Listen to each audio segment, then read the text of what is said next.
Welcome to the Life Refresh podcast. My name is Ryan Robinson. And if you are looking for a podcast that is designed to uplift, encourage, and revive your heart, mind, and spirit, you're in the right place. Welcome to the journey of becoming the version of you God designed from the foundations of the earth. Now, let's begin.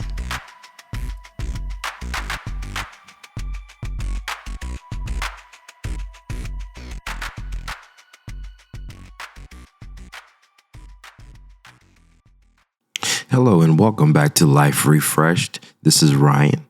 Welcome back again to this solo podcast. All of them have been solo podcasts. But I'm excited to just share with you guys. We're going to be doing some interviews here in the next month or so. Got some incredible guests that will be sitting down and having some real conversation and talks. I know it's been cool. You guys get to hear me all the time, but I really think it's important to have dialogue because, again, these are, some perspectives that I've studied, I've learned, I've gone through many of these personally, but I think there's some real cool opportunities for us to actually do some real deep dives with people and learn and glean from one another, not just what we're doing individually, but collectively. How can we exhort one another and build each other up as we are going through this thing called life, one step and one day at a time? This one's going to be a kind of a good, maybe like a bridge podcast, if you will. One of my favorite movies of all time is The Matrix.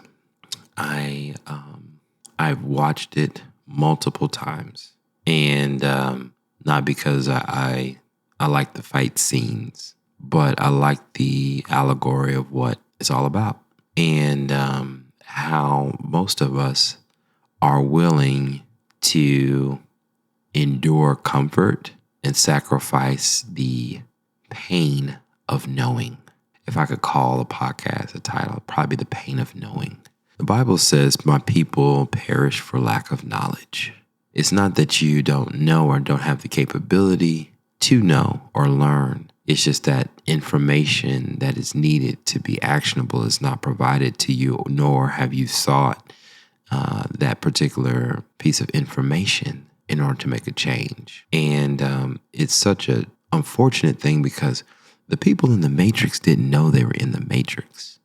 They have been in this world, had no idea they were like human batteries again, this is when Neo wakes up and after he's had the pill, fast forward, he's picked the appropriate pill. I think it was the red pill. The red pill. And it was the first time that Neo became aware of the oppressive, parasitic nature of the Matrix. And I think it is such a powerful thought, is that now that he was informed, he saw things that he necessarily didn't like. And it is something I think that in this particular movie, like, he didn't know. He woke up, he saw all these machines. He didn't know what was going on. He didn't even know he wasn't eating on his own. He didn't know he was getting plugged up like a light bulb to the Matrix and all those things that went along with it. And he had to go through, I don't know how much time had passed, but it looked like not years, but months or weeks of rehabilitation to activate his muscles because he never used them before. He didn't know how to. All he knew was what he knew in the Matrix. And now this world that he was once in, that had skyscrapers, had technology and all these things, he was no longer in the comfort zone of knowing what to expect. But he always on the inside knew, and he was always reaching out for something different, something new, following the rabbit hole and trying to, this doesn't feel quite right, but I'm going to keep seeing what's happening. And, the Matrix tried to do its best to remove the threat that Neo was to the Matrix. that he was the one, but it wasn't until he had some people that believed in him that he started to activate this particular gift set that he had. And I want to bring this up again is that when Neo's eyes were opened, he had a lot of questions. And I could only imagine, and you can see in Neo's facial expressions that like he didn't know what to do. What he saw wasn't real before. He didn't have any hair on his head at the time. He just was a different person. And it wasn't as pretty. There was no sun. They were in like a spaceship and eating oatmeal, to sustain themselves. So, I mean, there's so many things that now that he was knowing, he was now responsible for and now had the responsibility of helping the team not just dismantle the matrix, but find other individuals and galvanize those individuals to free them from something that they didn't know that they were in. And, it brings me back to Romans chapter 12, verse 1 and 2. It says, I beseech ye, therefore, brethren, by the mercies of God, presenting your bodies a living sacrifice, holy and acceptable unto God, which is your reasonable service. And do not be conformed to this world, but be ye transformed by the renewing of your mind, that you approve that good, acceptable, and perfect will of God. So what is all that saying?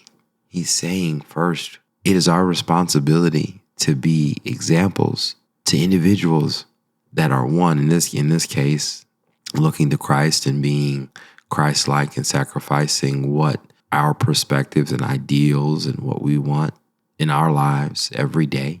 A living sacrifice, which means daily we are crucifying our flesh to the cross and asking God to be God and us to sit back so that we know that God, he's God. I'm not. I'm going to sit. I'm going to trust, and I'm going to surrender, for he knows what I need and he knows what's best for me. It's a hard perspective, right?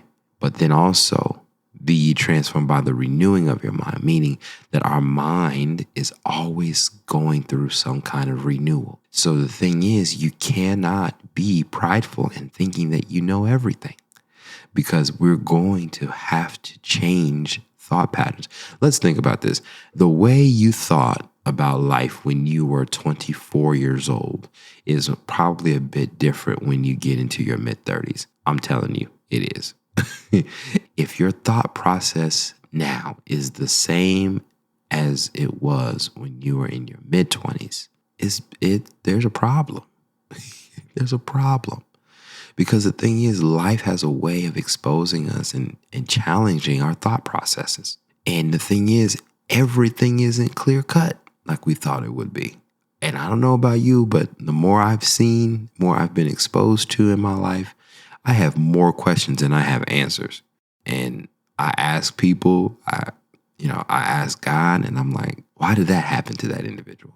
I thought they were, this kind of person.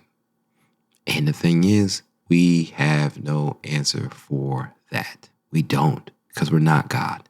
So going back to the matrix examination of I guess you could say the piece that I'm pivoting around with this is that once Neo got out of the matrix, he now had a very unique perspective of what it was like to be in it and then what it's like to be out of it. So he knew the rules on how which he needed to govern himself because he started training in the matrix, right? He got downloaded the skills of Kung Fu and had that sparring match with Lawrence Fishburne and him trying to pull out of him what he believed that was in him, this capability of being the one that was going to dismantle the matrix from the inside out, this immense threat.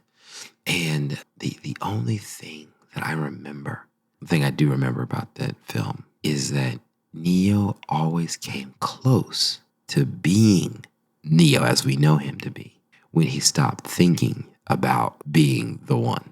Have you noticed that? Like, he just naturally would start moving as being the one. Like no one had seen the infamous bullet dodging portion of the film. No one taught him that. He was just in mid motion and just did it. Many of the fight scenes that we saw that created this epiphany of mobility that Trinity, Morpheus, and the team had never seen before all came out of him just being a natural. He wasn't trying. He was just doing. He was being the one. One of the things I just want us to be reminded of is that there are gifts that we've all been given naturally. I believe in three quadrants, if you will, of gift sets. We have spiritual gifting, which is used for the church and uplifting of individuals. We have natural ability, so ability that is gifted to us, like LeBron James being a basketball player, Michael Jordan. Those are natural abilities given, but they need to be worked on, right, and cultivated. And everyone has a gift. You might be gifted in painting, drawing, sketching, speaking, whatever that is. But those are natural abilities that everyone's been endowed with, right? And then there is acquired skill. Acquired skill meaning you have been taught, is something you went to school for, you've been educated on, you found your way to do it, but it has now become a part of your tool bag and your gift set that now, even though you may not have been the gifted person in it, you have developed a skill around your talent that is marketable and highly received by other people. So the thing that we live in either, these three boxes, but sometimes we don't know what these three things are. And I feel like this is an exercise that we have to really go through, particularly for those who don't know what they're gifted in or don't know what they want to do in their life. I read a ton every day, at least 30 to 40 minutes. I read something or listen to something. And there's information out there that I wish I had known when I was in my mid-20s, but I'm glad I got it now. And the key of it is that now that I am exposed to this information, I am now responsible for implementing that information because now I have the pain of knowing. I have the pain of knowing. Now, this is the thing. If you didn't know, that's on you. That's one thing. But if you know that you know now and you still don't do anything about it, that's on you. Okay. Now, this is the thing. It is the power of knowing that you have this gift and it just runs naturally, right? That's what Neo was doing. He was natural in his capability. He was natural in his gifting. And I think it's just really important for us to do the exercise that I just spoke about because we may know it intrinsically in ourselves, in our soul, in our spirit. But until we put it on paper, until we see it for ourselves, no one can tell us. No one could really tell Neo that he was acting different unless they had someone on the outside monitoring his movement. Because to him, it's all natural, right? That's why we need to have the right people around us to tell us the truth, to be able to give us insight like, oh, what you just did wasn't normal. The way you put that together, that's not something everybody does.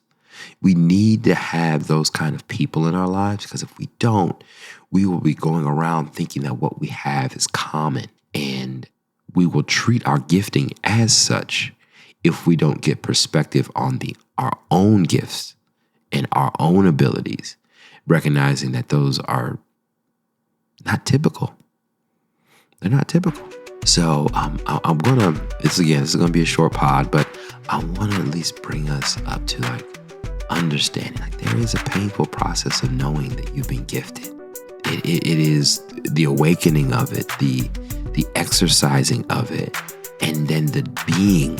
That's difficult, especially now that you know. Once you know, you're held responsible and held accountable to that gifting, because the Bible says it clearly. My people perish for lack of knowledge. And sometimes people just want to be left in the dark because they don't know what they're going to see on the other side. But there, ladies and gentlemen, lies the crossroads of a life well stewarded or a life lived on accident, that you happen to do this and you happen to be in the right place at the right time. We need a life of intentionality. And I hope that through this, you understand that knowledge isn't bad. It can be painful, but would you rather know than not know at all? That's a question for another day. Thanks for tuning in, y'all. Catch you on the next one.